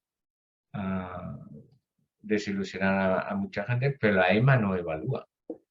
La EMA es un soporte administrativo muy potente y con gente muy cualificada, pero un sistema de regulación que es una red de 28 agencias europeas, donde hay agencias con mucho peso, y la española lo tiene, y hay agencias que son testimoniales, pero todas tienen el mismo voto. Es decir, Alemania, con 80 y tantos millones de habitantes, tiene la misma influencia en la decisión sobre la probabilidad de un fármaco que Luxemburgo o que Malta. Es un voto por país, ¿vale? Y las evaluaciones se realizan por un comité compuesto por un miembro y un alternate member de cada uno de los 28 países, que son los que mandan las preguntas a las compañías. Bueno, lo manda la EMA, pero los que proponen, los que deciden si el fármaco es aprobable o no, y los que al final toman la decisión si es una opinión positiva o no. Y esa opinión positiva, normalmente, y sin más apelación o sin más pasos intermedios, se transforma en una decisión que ahora sí es de la Comisión Europea como organismo central. Por tanto, hay una diferencia fundamental. En la FDA se hace una evaluación interna con mucha consistencia interna, pero que tiene poco en cuenta al mundo al que afecta, no tiene en cuenta a los estados de los Estados Unidos, y en cambio Europa, todos los estados de la Unión Europea tienen capacidad de meter baza en el asunto. Comparado con los 6.000 millones, claro, el presupuesto de la EMA es ridículo. No llega a 400 millones y efectivamente la mayor parte viene de las tasas. Pero de unas tasas que, claro, hay gente que dice lo que la gente quiere oír, pero no oculta la realidad. Es que las tasas son exactamente iguales independientemente de que haya aprobación o no. Si una compañía presenta un medicamento y finalmente la opinión es negativa, las tasas las paga igual. Y no, yo os juro que, bueno, os juro no, he estado 10 años como siendo parte del Comité de Medicamentos Humanos, ninguna compañía intentó tentarme ninguna vez y mi opinión jamás estaba influenciada porque esta compañía pagara una tasa a la EMA o no. Es que ni se te pasa por la cabeza. ¿Que esto se quiere disfrazar como una fuente de corrupción inaceptable? Bueno, es legítimo y que cada uno haga lo que quiera. Pero obviamente la Administración General del Estado, la autonómica, también cobra tasas por actos administrativos que se sirven al ciudadano, se sirven, como ahora se dice, al cliente. Es que si no, no hay quien sostenga las administraciones de regulación de medicamentos o de ninguna otra. Y claro, el número de personas, pues en la FDA eran 17.000, aquí ahora son más de 500, pero no pasan de 700 o 800 personas, porque no hacen evaluación, porque simplemente hacen como cartílago articular, ya que estamos entre reumatólogos, entre las diferentes opiniones de los países y en la circulación de los informes, de manera que se cumplan los timelines, los formatos, el cómo se expresan las cosas, sea lo más consistente posible. En Europa, por eso, el proceso es un poco más complejo. En primer lugar, porque no todos los medicamentos pasan por la EMA. Hay medicamentos que pueden ir a través de vía nacional o incluso afectando a varios Estados miembros, pero no por vía centralizada, sino por reconocimiento mutuo, por vía descentralizada, etc. Y por tanto, lo primero que hay que ver ¿es este dossier que presentas elegible para un procedimiento centralizado? No siempre lo es. Después, una vez que se ha manifestado la elegibilidad, pues hay que notificar de la intención a la EMA de mandar la solicitud de autorización de comercialización. Entonces se nombran 2 rapporteurs o 2 ponentes del CHMP más otros 2 ponentes del Comité de Farmacovigilancia, y si es una terapia avanzada, a 2 ponentes del Comité de Terapias Avanzadas. Es decir, es un sin Dios, es complicado de entender. Pero bueno, es que eso es Europa, ¿no? Es complicada de entender. Después hay pre-submission meetings, después tienen que reconfirmar la fecha de submission para establecer los calendarios, por fin la mandan, entonces la EMA la valida desde el punto de vista administrativo y ahí empieza la evaluación científica. Y a mí me gusta más la evaluación científica de la EMA, no como calidad de la evaluación necesariamente, pero como contraste. En la EMA, cada reporter, cada uno de los ponentes, hace un informe independiente sin saber lo que va a decir el otro y lo discuten cuando han transcurrido 120 días desde la solicitud. Y eso enriquece mucho la discusión, porque ves de pronto dos puntos de vista que a veces son abiertamente opuestos. Uno es muy positivo y el otro es muy negativo. Y eso hay que conciliarlo a través de una discusión en el CHMP. Hay veces que, bueno, se suele mantener una opinión negativa si uno de los ponentes es negativo por tal de salvaguardar, porque es muy fácil pasar de una opinión inicialmente negativa a una positiva. Es muy difícil iniciar con una opinión positiva y después adoptar una opinión final negativa. Y todo este proceso dura 210 días de evaluación activa, en entendido de que cada uno de los dos rounds, a día 120 y a día 150, que a la compañía se le mandan las objeciones que persisten, que pueden ser major objections o other concerns, la compañía tiene derecho a un tiempo de parada de reloj para preparar esas respuestas. Por eso, a pesar de que son 210 días, normalmente el tiempo de evaluación mínimo está en torno al año o así. Y al final, si hay una opinión positiva, que si es negativa la compañía puede apelar, se remite a la Comisión Europea, que normalmente la respalda, salvo que haya algún problema de índole administrativo que a veces la devuelve, pues porque haya un competidor que haya presentado una demanda por patentes y cosas de este tipo.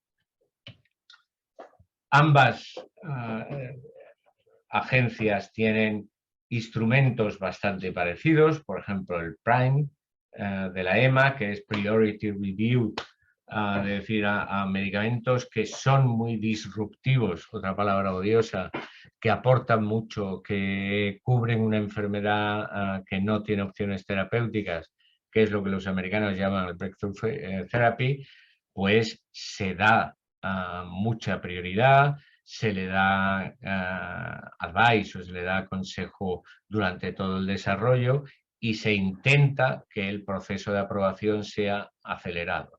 Es decir, en lugar de los 10 meses que tarda la FDA, pasarlo a 5, en lugar de los 210 días de evaluación activa en la EMA, pues se establecen 150. Y además hay lo que se llama el Accelerated Assessment o el Priority Review, que es te lo voy a evaluar más rápido y además de una manera muy expeditiva, poniéndote las menos dudas que sean posibles si realmente tu medicamento veo que es obviamente bueno y que ya veremos qué problemas tiene, pero esto no se puede retrasar el acceso más allá de un tiempo mínimo para valorar. ¿El por qué son diferentes? Pues ya lo he dicho. Primero, porque se basan en opiniones de personas. Segundo, porque hay tradiciones muy diferentes, lo mismo de la aversión a los problemas de seguridad de los medicamentos. Europa, yo creo que en muchos aspectos es más abierta en el sentido de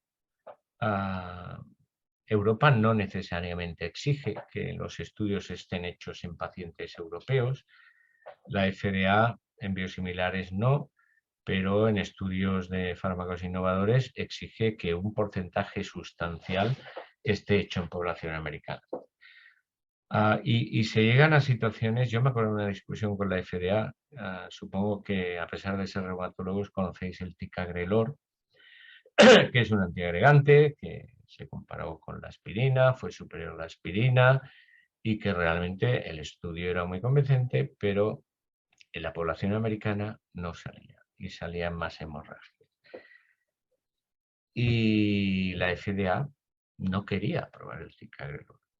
Pero en lugar de pensar que el problema que tenía el ticagrelor en la población americana es que allí la dosis, porque ticagrelor era añadido a la aspirina, es que allí la dosis baja de aspirina son 300 miligramos y en Europa son 100-125 miligramos. Claro que allí había más hemorragias cuando añadías ticagrelor, pero para ellos es al paciente americano. No, hombre, revisa qué dosis de aspirina le estás dando a tu paciente. Y yo me acuerdo de una reunión con la FDA que les vine a decir que ese planteamiento era tan absurdo como que si todo el estudio se había hecho en Estados Unidos y hacían subanálisis por estado y en California salía positivo y en Utah salía negativo, ¿qué iban a hacer? ¿Aprobarlo solo para California o tienen que aplicar el sentido común y considerar los resultados principales del estudio? Pero es muy difícil quitarle eso, porque ellos tienen que dar cuentas directamente ante el Congreso. El FDA Commissioner es una persona muy importante, mucho más que el director de la Agencia Europea o de la Agencia Española, y por tanto tienen implicaciones legales. ¿Eso quiere decir que sean más restrictivos? No, son más precavidos. Y entonces ellos lo hacen todo con alertas, warnings y historias. Pero esencialmente la mayor parte de las decisiones no son diferentes. No son muy diferentes. En algunos casos sí, y esas son las que llaman la atención. Y hay veces que son difíciles de explicar. Pero bueno, es que todo es opinable. Es que os acordáis de la rosilitazona, cuando la rosilitazona incrementaba el riesgo de insuficiencia cardíaca y de infarto de miocardio, y había un iluminado cardiólogo Nissen americano que, sobre la base de metaanálisis, él dijo que demostraba que la rosilitazona incrementaba el riesgo de infarto de miocardio. Y su metaanálisis así daba, efectivamente, un riesgo que incrementaba el infarto de miocardio no mortal, porque la mortalidad no la modificaba. Y en una discusión yo un día le dije a Nissen, tú estás simplificando las cosas. Es decir, la diabetes, tú eres cardiólogo y para ti la diabetes solo es miocardio. La diabetes es ceguera, la diabetes es neuropatía, la diabetes es amputaciones, la diabetes es nefropatía. Y si fuera un paciente diabético y me dieses a elegir, ¿qué prefieres? ¿Acabar enganchado a una máquina de diálisis? ¿Acabar ciego? ¿O tener un infarto no mortal? Yo escojo el infarto, sin ningún lugar a duda. Y tú estás manipulando, tratando de manipular a la FDA y manipulando a la EMA, porque se le invitó a dar, en base a una parte de la realidad. Es que la mayor parte de los diabéticos se mueren por infarto, y de los no diabéticos también. Pero es que la mayor parte de los diabéticos tienen otras complicaciones que tú no estás teniendo en cuenta. ¿Cuál fue la acción de la EMA? Suspender. Porque Glaxo ya no tenía interés, no iba a seguir con la farmacovigilancia, la rosilitazona salía de patente ese año y la EMA dijo, si nadie va a vigilar esto, yo no voy a poner en el mercado 10 genéricos de rosilitazona para que esto sea. La FDA, ¿qué hizo? No lo retiro, pero pongo un warning de esto tiene un riesgo demostrado de infarto de miocardio. ¿Cuál ha sido la realidad? Que después de 10 años se ha demostrado que la rosilitazona no incrementa el riesgo de infarto de miocardio. Sí que aumenta la retención hídrica y por tanto puede descompensar insuficiencia cardíaca. ¿Quién hizo lo correcto? Ninguno. ¿Qué habríais hecho vosotros en aquella situación? Pues ahí os quiero ver.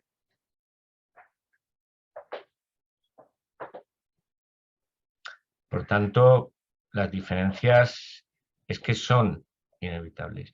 Y después, Ricardo, para tratar de compilar todas las dudas que ha presentado, lo del NICE en Francia es diferente.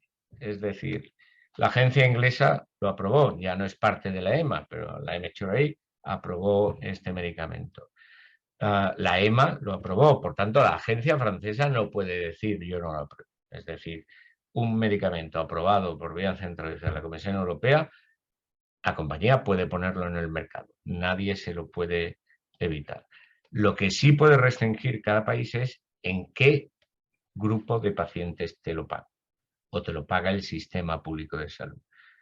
Y ahí las arbitrariedades son inmensamente mayores de lo que son en la aprobación, porque la población tiene, la aprobación, siendo muy discutible, tiene reglas bastante claras, es bastante predecible.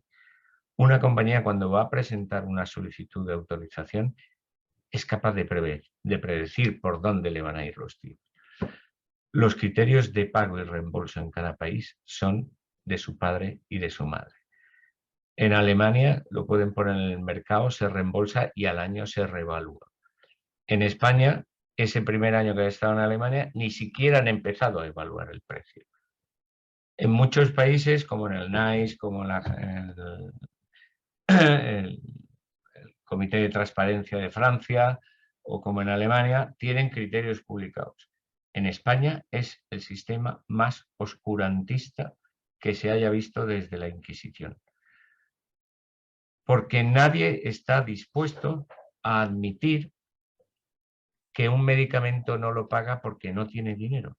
A mí me parece muy bien que diga una administración, mire, yo no discuto que este medicamento es eficaz, pero el presupuesto de salud no da para más. Eso tiene un coste político que nadie está dispuesto a asumir. Entonces, ¿cómo lo justificamos? Pues torturamos la evidencia con comparaciones indirectas, con análisis de subgrupos, con metaanálisis, para hacer ver que en realidad el beneficio no es tan bueno y si es bueno, es solo bueno en una parte de la población. ¿Qué hacemos? Trasladar la razón del no reembolso de es que no tengo dinero a es que no me convence el beneficio que aporta en función del coste. Pero se hacen trampas al solitario. ¿Entiendes? Yo creo que sería más honesto decir, no da el dinero. Pero eso no te lo va a decir jamás. Pero y es que aquí me enerva la sangre, más que a vosotros. ¿Os acordáis de los anticonceptivos orales de nueva generación, los directos? Bueno, pues yo estuve en el comité de la agencia que redactó un IPT global para todos ellos y bueno, la conclusión fue no hay dinero para todos, los antagonistas de la vitamina K no van tan mal, a mucha gente le gusta eso de ir a controles porque se siente atendido, efecto placebo, etc. Pero hombre, hay subgrupos a los que hay que dar, el que no se controla, el que para hacer el control del sintrón tiene que desplazarse de 50 kilómetros, o si hay algo consistente en los 5 ensayos clínicos pivotales que había entonces, es que en pacientes con antecedentes de ictus, el sangrado cerebral era menor con los nuevos que con los antagonistas de la vitamina K. Y salió uno de Navarra, no diré quién, y dijo, pero estos son análisis a posteriori y no estaban predefinidos. Y digo, hombre, en un grupo de ensayos clínicos que incluye a 75.000 pacientes, ¿aquí no te vale el metaanálisis del riesgo de hemorragia? ¿Qué quieres? ¿Que te hagan solo un estudio para mirar si en pacientes con un antecedente de ictus esto provoca menos? Tú lo que eres es un cabrón. Estás negando algo que se sabe por el efecto conjunto de todos que está disminuyendo el riesgo de hemorragia. Pero es un análisis a posteriori. Bueno, pues tardó 1 año y pico en incorporarse ese criterio. En cambio, se incorporó el criterio de en pacientes no controlados adecuadamente con antagonistas de la vitamina K, cuando esos pacientes jamás estuvieron representados en los estudios. Pero ahí la evidencia ya les importa menos. Es decir, se llama torturar la evidencia hasta que la evidencia cante lo que yo quiera. Y eso es anticiencia, eso es inaceptable, pero con eso estamos conviviendo. No sé si estoy seguro de que me convenga que esto esté grabado.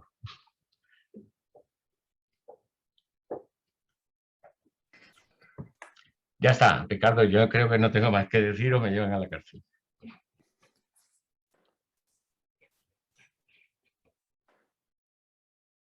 Ricardo ha fallecido. Ricardo está por ahí seguro. Sí, pero es que estaba hablando a la pantalla, había puesto aquí en silencio. Bueno, así también hablo un poquito menos. Aunque, mira, yo te agradezco enormemente la claridad y la honestidad. Yo siempre he defendido a la gente que comunica de forma directa y de forma honesta y no con estos cinismos a veces que en determinados momentos no. Yo estoy totalmente de acuerdo contigo. Un país debe decir, oye, mire, yo no tengo el mismo dinero que Alemania, por lo tanto no puedo pagar todo porque soy menos rico que Alemania, pero España no quiere reconocer eso. Y entonces se dedican a estar un año, año y medio mareando la perdiz. Lo marea primero el ministerio, después lo marean las comunidades, después algún hospital y después no se sabe lo que ocurre. Entonces yo esto creo que es un cinismo, comparto totalmente, que es que no quieren aceptar el costo político, no puedo estar más de acuerdo. Es decir, existe una serie de evidencias científicas que están ahí. Fin. Y no hay mucho más que...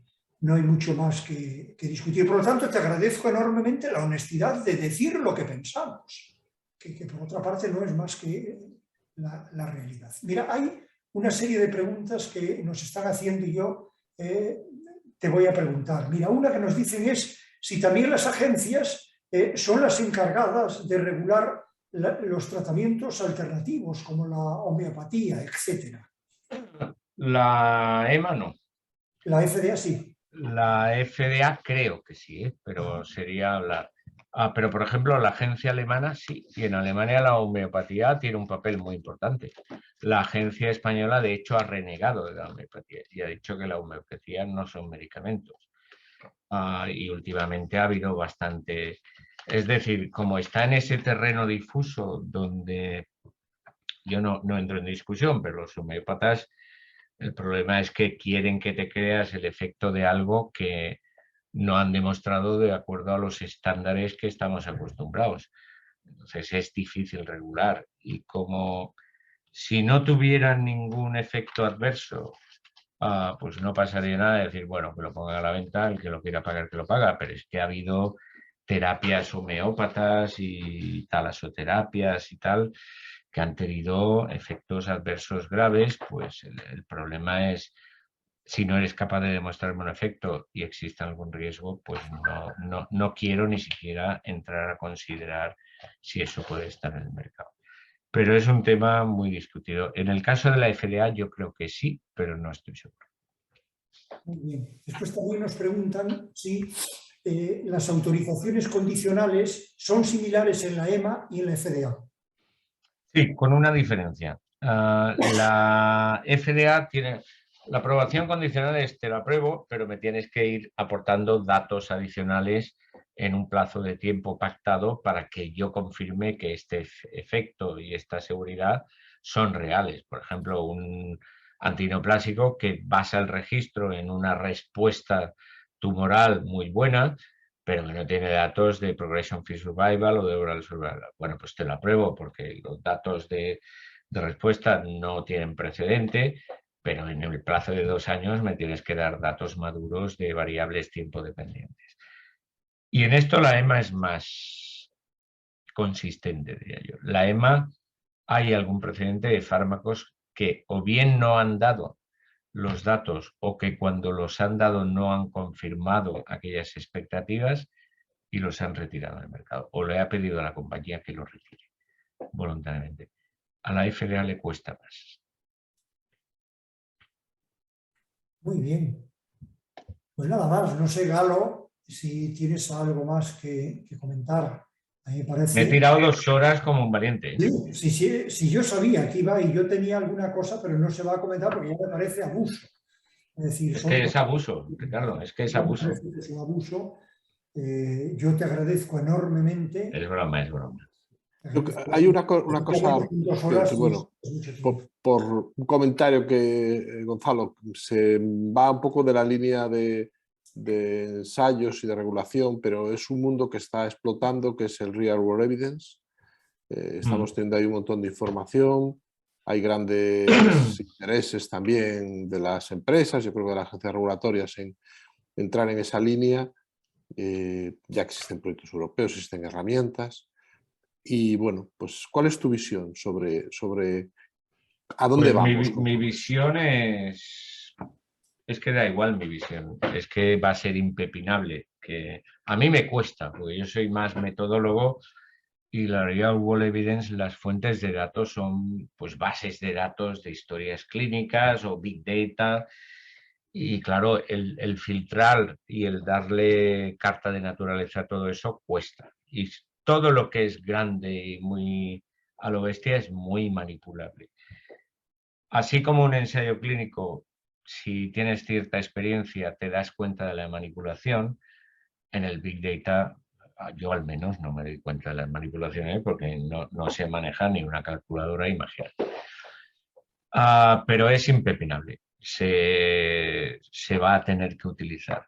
La postura actual de la FDA, de la EMA, y creo que también de la FDA, es como datos de apoyo, me vale. Como datos en los que basar una aprobación o una nueva indicación, no me vale. Es decir, tú tienes que hacer tus ensayos clínicos y si después queda algún problema de seguridad o te quiero pedir que me evalúes el efecto en una población real menos acotada, perfecto. Dámelo como información de soporte, pero como información pivotal, de momento no. Y espero no vivir para verlo. Pues muchísimas gracias, Gonzalo. Muchísimas gracias. Y seguro que volvemos a coincidir pronto porque es un tema de muchísimo interés, sin duda, todo lo que hemos hablado hoy. Y nada más, mañana volvemos a tener el curso y mañana concretamente estará nuestro común y gran amigo, el doctor Raimon Samartí, hablando de artritis reumatoide y, como no, también Alejandro Balsa, dos grandes expertos en ese tema.